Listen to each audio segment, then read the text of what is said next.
Hi, I'm Neil Peterson with LED Lighting Supply.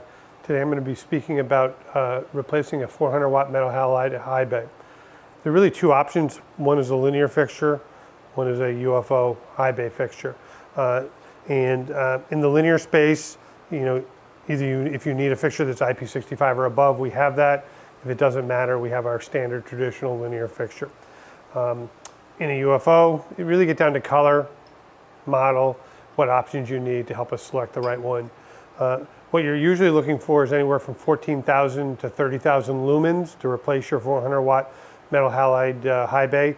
And that really comes down to the height of the fixture being mounted and the light levels you want.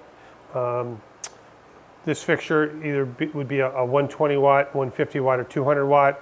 Again, starting at about 16,000 lumens, going up to 30,000 lumens. This fixture is either a 100 or a 150, starting at 18,000 lumens, going up to 30,000 lumens. This fixture is about the same. And from a linear standpoint, it's your same spread. It really just is going to depend on how high the fixture is to determine the exact wattage model you need. So if you have a requirement for replacing a 400 watt metal halide high bay, give us a call and we'll help recommend the right fixture for you.